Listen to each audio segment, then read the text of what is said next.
molto bello avere il confine poterli superare. Il confine tra il noir e il giallo sostanzialmente c'è.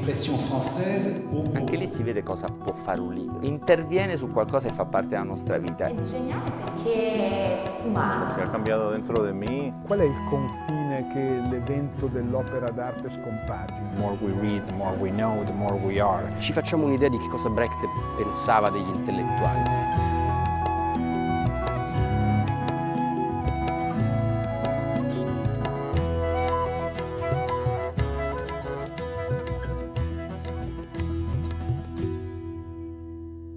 Parlons de frontières qui ne sont pas seulement géographiques, mais des limites qu'on peut ou qu'on ne peut pas transgresser dans le rapport avec des personnages qui ne sont pas des personnages de fiction, mais des personnages vivants.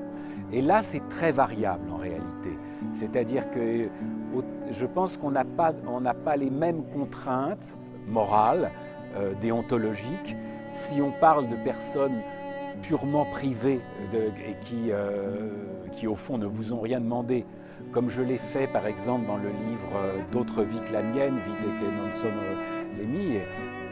Et si on parle par exemple d'un personnage comme Limonov, comme Édouard Limonov, à qui j'ai consacré un livre, qui est un personnage public, qui est un personnage qui s'expose constamment au jugement et qui lui-même juge de façon très sévère les autres.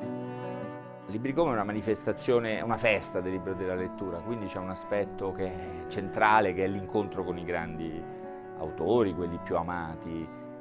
Quest'anno uno di questi è stato Carrère sicuramente, che è un autore non solo molto letto e molto amato, ma che suscita una reazione veramente molto particolare con i suoi ascoltatori, qualcosa vicino ai fan, che è una parola che mi piacerebbe applicare alla letteratura, però c'è una temperatura proprio particolare del rapporto tra Carrère e i suoi lettori che si è espressa anche alla fiera. È stato uno degli eventi più affollati. Carrère è uno scrittore davvero singolare, intanto uno scrittore che ha avuto successo dopo molti anni, tant'è che ora stiamo rileggendo i suoi vecchi libri, non si capisce nemmeno più bene quali sono i libri nuovi appena scritti e quelli vecchi. E poi ha avuto successo, e qui c'entra un po' col tema dei confini, con dei libri molto diversi come genere letterari, in senso stretto, anche se in generale è uno scrittore che prende pezzi di realtà anche personale, anche individuale, anche autobiografica o biografica di altri e li trasforma in narrazione senza mai diciamo, immettere probabilmente falsità, magari invenzione sì, e questo è interessante sul piano stilistico, crea insomma e anche emotivo, crea un'emozione particolare, sai che quelle storie che racconta riguardano personaggi,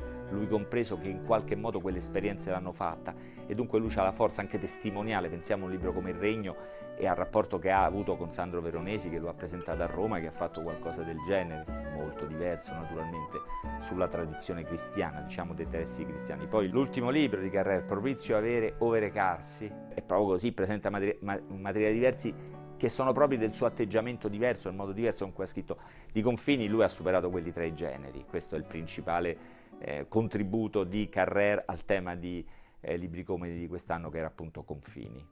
Questo libro in qualche modo dà conto, spiega come lavora Carrère e anche come ha lavorato proprio sui libri precedenti, sui libri che abbiamo letto, tutti i libri anche più belli che ricordiamo, e quindi apre, diciamo, un ventaglio di temi che sono i temi del lavoro di Carrère. Io ho preparato delle domande su argomenti diversi e ho pensato che la cosa migliore sarebbe stata queste domande farle scegliere da Carrère stesso, perché hanno dei temi. Ci sono delle domande letterarie, che sono la maggior parte, poi ci sono tre domande radical chic et poi ci sono domande singole su vari altri argomenti. On peut revenir après aux questions littéraires, mais je suis curieux de savoir ce que tu appelles les questions radicales chic. Allons-y. Le questioni radical chic sono ben tre.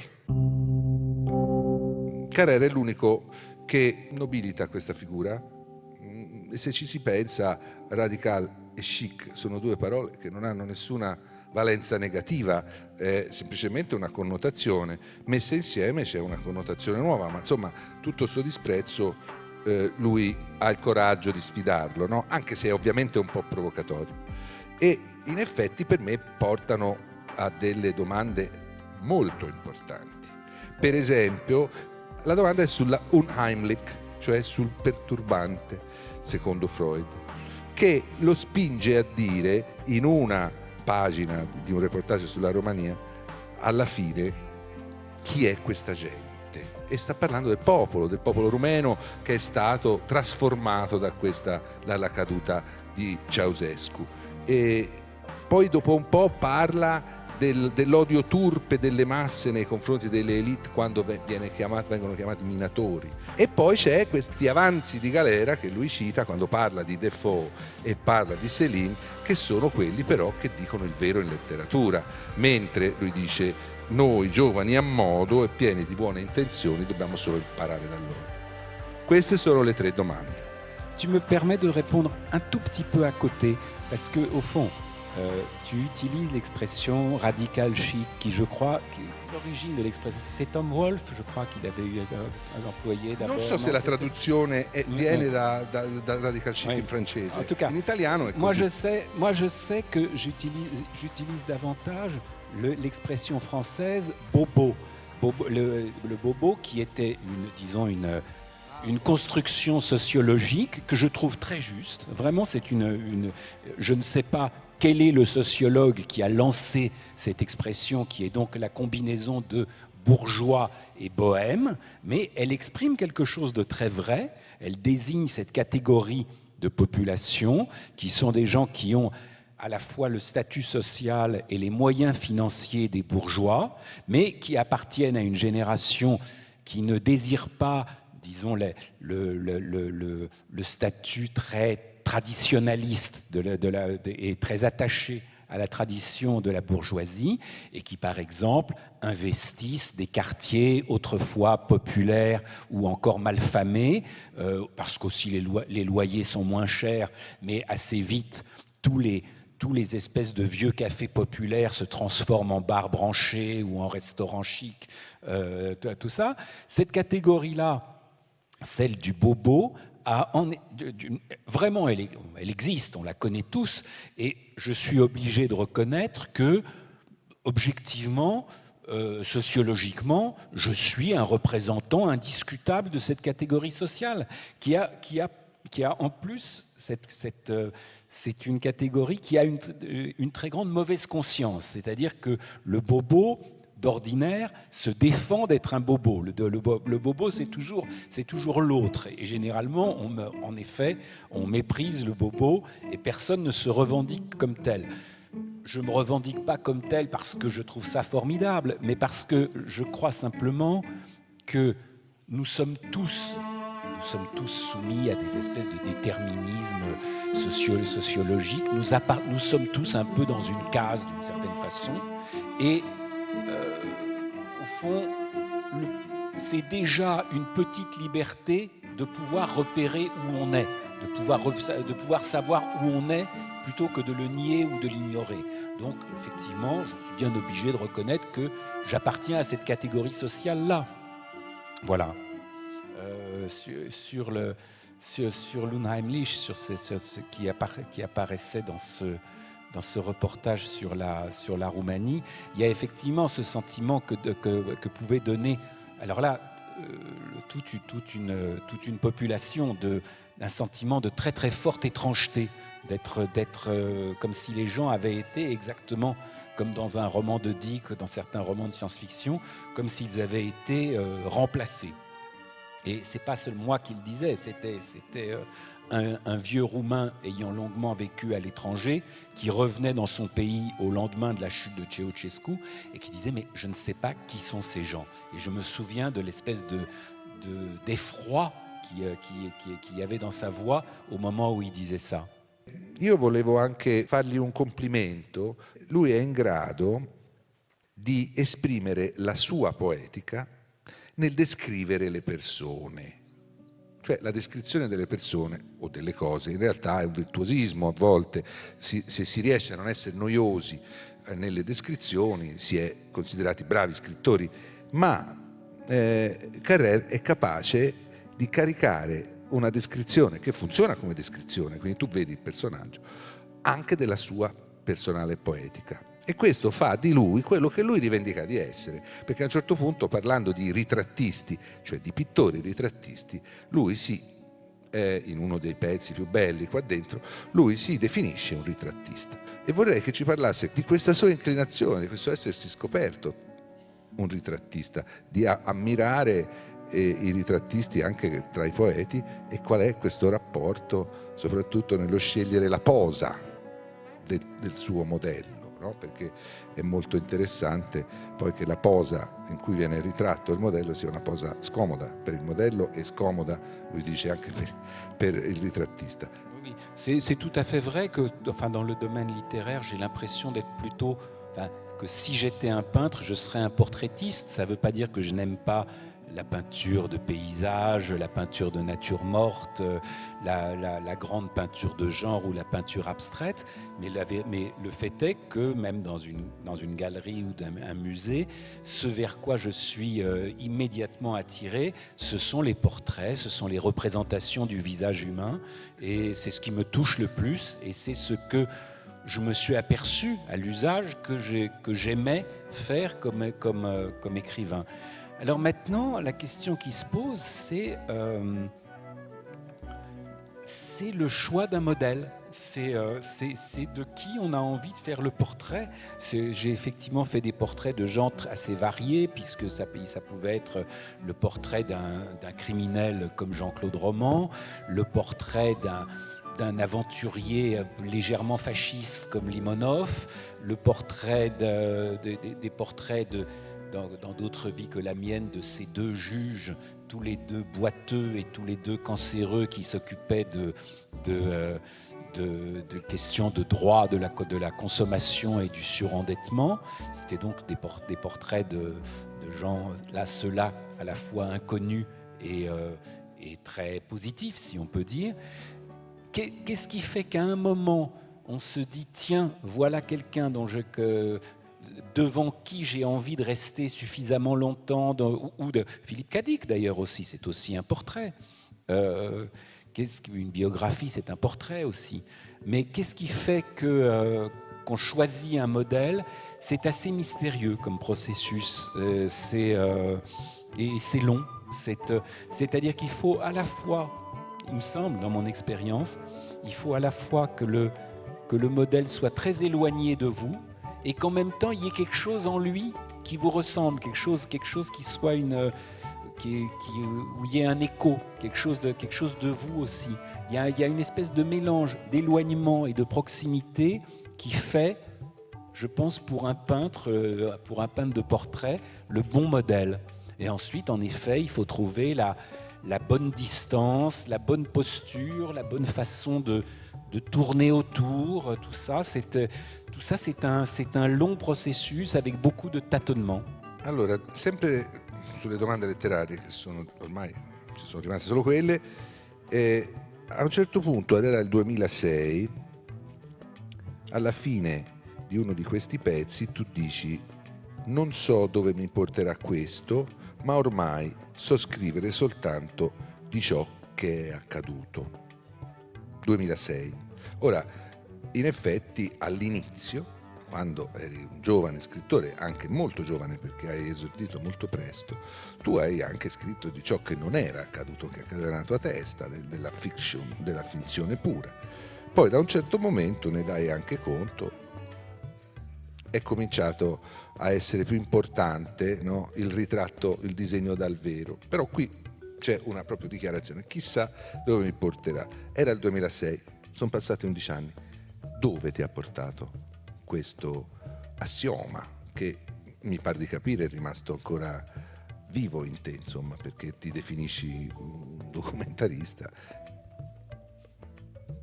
Oui, enfin, j'ai effectivement commencé par être un auteur de fiction, un auteur d'imagination, et maintenant, depuis pas mal d'années, j'ai l'impression que l'imagination m'a un peu l'imagination au sens vraiment de l'invention narrative pure m'a un peu déserté, mais c'est au profit d'autre chose, qui est une représentation du réel, un travail qu'on pourrait appeler au cinéma documentaire, par opposition à la fiction. Mais ce que je veux dire, c'est que c'est pas un choix qui marque une espèce de préférence idéologique. Je ne dis pas que c'est mieux de faire du documentaire que de la fiction. Il se trouve que, à un moment, je me suis aperçu que mes qualités personnelles s'exprimaient mieux dans cette forme désormais du documentaire, de la non-fiction, plutôt que de la fiction. Et actuellement, je serais bien incapable d'écrire un livre de fiction, je pense. Mais si un jour un sujet de fiction, tu vois, s'imposait à moi, je serais très content de le faire, bien sûr. Je le repousserai pas du tout au nom d'une idée selon laquelle, je sais pas, la fiction ou le roman c'est mort, pas du tout. Je suis un lecteur de romans, un lecteur de fiction tout à fait avide et passionné. Mais moi, ce que maintenant je sais faire, enfin ce que je sais faire quelquefois, c'est autre chose. Et quant à savoir où ce mouvement vous mène, eh ben j'en sais rien. Et disons, actuellement, par exemple, c'est typiquement une période où je n'en sais rien. C'est-à-dire que le dernier livre que j'ai écrit est terminé depuis presque 3 ans et je n'en ai pas encore commencé un autre. Ce n'est pas une position confortable du tout. Je fais d'autres choses. Je fais du journalisme, je travaille comme scénariste aussi. Mais pour l'instant, il n'y a pas de sujet de livre qui s'est imposé avec évidence à moi. Et s'il n'y a pas cette espèce d'évidence ou de sentiment de nécessité, je suis malheureusement absolument incapable de faire quoi que ce soit. Donc je fais autre chose en attendant. Alcuni di questi reportage in realtà sono come dei backstage scritti di reportage fatti per la televisione, in particolare uno con un tema meraviglioso, e cioè il ritorno a casa di un ungherese che era stato fatto prigioniero dai russi alla fine della guerra ed era stato tenuto 30 anni o di più, non mi ricordo, in un manicomio russo, dove lui si rifiutava di parlare altra lingua che l'ungherese e loro si rifiutavano di considerarlo un essere umano e lo consideravano un pazzo.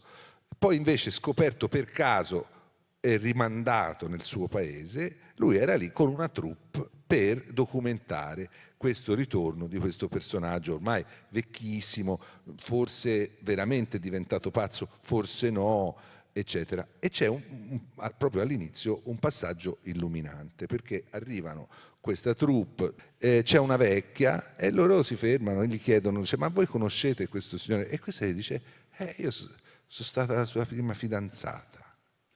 Le cose migliori succedono sempre quando la telecamera è spenta, ed è la differenza tra scrivere un reportage e farlo. Glielo fanno ridire alla vecchia, dice, ferma, ferma, ferma, scendono la roba, la luce, la cosa, e poi lui dice, la vecchia è anche molto una brava attrice perché lo rifà pari uguale, è cinema più che documentario. Mentre quello che lui racconta, questo backstage e soprattutto questo dolore nel vedere questa donna dare questa risposta pazzesca, poi diventa lei il protagonista del loro reportage, e te non l'hai documentato. Poi lei è brava a rifarla, ma ecco, visto che hai fatto tutte e due le cose, ti rendi conto che in questo libro, ma negli altri libri, tu stai però in realtà dimostrando la supremazia della scrittura, quando si parla di verità, quando si parla di cose che accadono, perché la télévision les fait accadere apposta les cose pour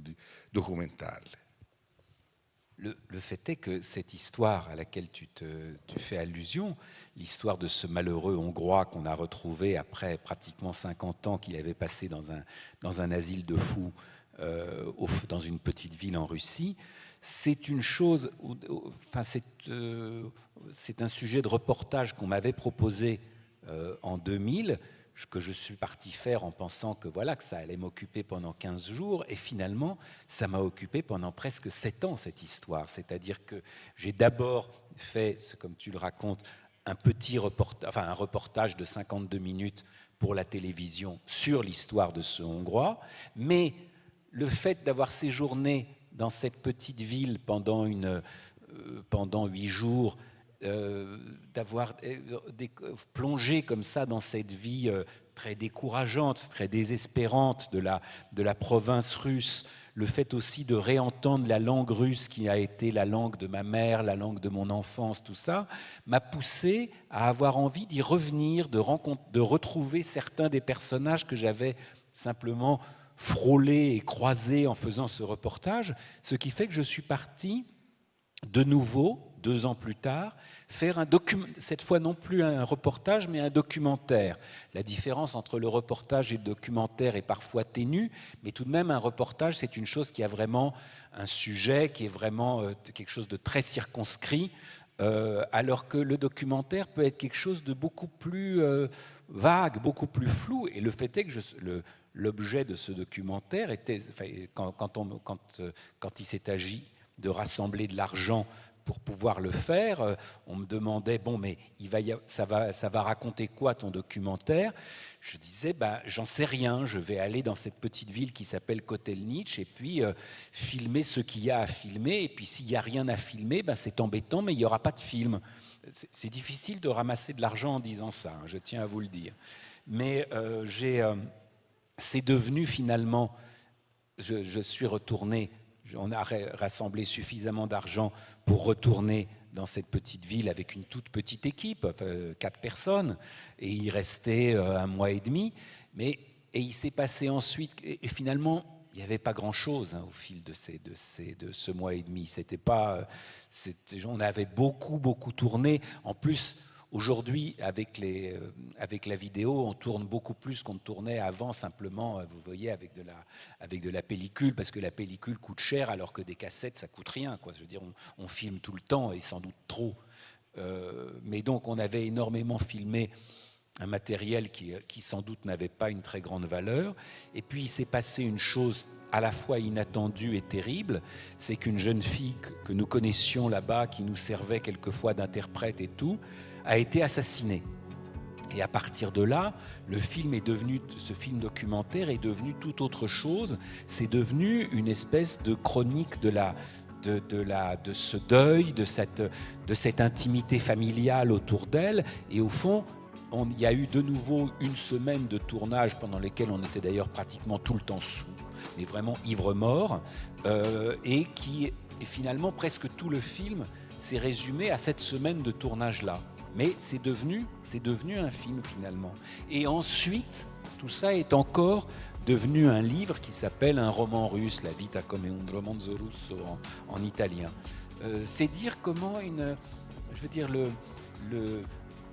un petit fait documentaire, un petit fait de chronique comme ça peut vous entraîner vers quelque chose qu'on ne soupçonnait pas du tout au départ. Je pensais, une fois j'avais lu un entretien avec François Truffaut dans lequel il disait que, selon lui, la réussite d'un film tenait à ce qu'il y avait le moins d'écart possible entre ce qu'on avait imaginé au stade du scénario et le film terminé. C'est-à-dire que si ça ressemblait à 80%, eh ben c'était réussi. Si ça ressemblait seulement à 20%, eh ben c'était raté. Il fallait vraiment qu'il y avait une idée initiale, un désir initial qui était la chose qu'il ne fallait jamais perdre et qu'il fallait essayer dont il fallait essayer d'être proche jusqu'au bout. Dieu sait que j'aime Truffaut, mais pour ma part, ma vision des choses est absolument à l'opposé. Je pense que plus on s'éloigne de son point de départ, plus les choses sont excitantes et méritent d'être faites. Plus, au fond, ce que j'aime le plus, c'est le voyage. Au fond, c'est ce qui se passe entre le point de départ et le point d'arrivée. Et plus la distance est grande, plus il s'est passé de choses, plus je pense que l'entreprise valait la peine. Et au fond, ça a été quand même le cas dans cette histoire-là, qui encore une fois, m'a occupé pendant pas mal d'années. Sur la base d'une commande de reportage pour la télé française. L'ultimo pezzo di questo libro è un pezzo che per un certo tempo avevo pensato di scrivere anch'io. Cioè io volevo fare un reportage su questo uomo dei dadi. Tu l'hai fatto. Sei stato sorpreso più di una volta, diciamo, da quello che quest'uomo dei dadi è uno che ha scritto un libro con un altro nome, il cui protagonista, che porta il nome dell'autore del libro, a un certo punto comincia a giocarsi con il dado ogni decisione che deve prendere. Prende il dado, scrive 6 possibilità, tira il dado e fa quello che esce con il dado. E diventa una specie di droga per lui, perché comincia a metterci cose sempre più estreme e se vengono fuori le fa. Quest'uomo esisteva, o forse no, insomma, Carrère è andato, l'ha trovato, ha trovato una sorpresa fantastica. Allora ti chiedo, anche lì l'interesse ad agire qual è stato? Questa fantastica rivista 21 che ti fa fare questi bei reportage, ma è un reportage, uno solo, sta alla fine di un libro. Non è un po' poco? Écoute, je ne sais pas du tout quel est le statut de ce livre en Italie, s'il est très connu ou non. En France, c'est très incertain, c'est-à-dire qu'il y a des gens qui le connaissent et pour qui c'est un livre. Tous les gens qui le connaissent, ils trouvent que c'est un livre formidable, mais beaucoup de gens ne le connaissent pas du tout. Sì, è lo stesso in Italia. C'est vraiment l'exemple de ce qu'on appelle un livre culte. Voilà, comme ça. C'est uguale in Italia. Et c'est un livre culte, comme tu le disais, typique des années 60, assez transgressif, assez étrange. Et non, il se trouve à vrai dire que j'avais lu ce livre dans ma jeunesse, quand j'avais une vingtaine d'années, à l'époque où il était paru en France, et il y a 2, 3 ou 4 ans, je l'ai relu un peu par hasard et je discutais avec un ami là-dessus qu'il avait lu aussi, qui comme moi adorait ce livre, et on commençait à se dire mais tout de même, qui c'est le type qui l'a écrit? Quel genre de bonhomme ça peut être? Est-ce que le livre est plus ou moins autobiographique? Puisque, comme tu le dis, le livre est écrit sous un pseudonyme et c'est le même, enfin le nom du protagoniste est le même que le nom de l'auteur. Donc il est impossible de savoir jusqu'à quel point c'est un livre autobiographique. Bref, il y avait quelque chose de très intriguant là-dedans. Et un peu par jeu, j'ai proposé à cette revue 21 à laquelle j'ai la chance de collaborer régulièrement, de faire un reportage là-dessus. Et alors qu'ils ne savaient pas du tout qui c'était, d'ailleurs, cet auteur, Luke Reinhardt. Et le reportage s'est révélé assez intéressant et inattendu. Mais je vous conseille énormément le livre. Hein, je ne sais pas s'il est disponible facilement en Italie, mais vraiment, l'homme dei, comment on dit en italien, l'uomo dei dadi. Sì, l'uomo dei dadi. L'uomo dei dadi, c'est vraiment, si vous sortez ce soir de cette rencontre avec ce conseil de lecture, vous n'aurez pas perdu votre soirée. C'est vraiment un livre formidable, étonnant. In questo lungo reportage, però pur sempre un reportage, in cui tu ti ritrovi sballottato anche in questo mondo parallelo che questo signore ha creato, sempre con la paura che sia parte del gioco di ruolo, per cui oggi è uscito questo ed è molto gentile e accogliente, stanotte ritira i dadi e ti taglia la gola. C'è sempre questa possibilità. Di un Heimlich non se ne sente. Cioè ti trasmetti un senso di appartenenza a questo mondo assurdo, anche a questa paura. C'était drôle parce que non, le livre est très brillant, il est aussi très transgressif et terriblement inquiétant. C'est-à-dire que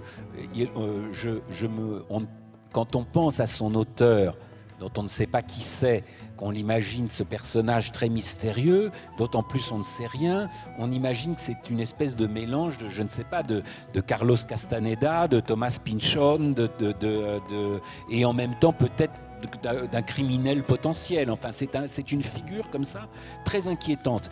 Et à vrai dire, je me suis retrouvé devant un vieux monsieur extrêmement sympathique, d'une très grande gentillesse, marié avec la même femme depuis 50 ans, avec leurs enfants qui habitaient pas loin. Et il y avait quelque chose de très intriguant dans ce décalage entre ce livre tellement transgressif et ce personnage au fond si gentil et si familier. Et j'avais l'impression que lui-même, par moments, il était un peu embarrassé, qu'il aurait eu envie de m'offrir quelque chose qui ressemblait plus à ce que j'attendais, mais finalement, on m'a surtout offert de très bonnes tartes aux fraises et des choses comme ça. Mais encore une fois, je conseille avec beaucoup de chaleur la lecture de ce livre. Et à l'occasion, si on s'intéresse à ce livre, on apprendra des choses sur son auteur en lisant mon reportage.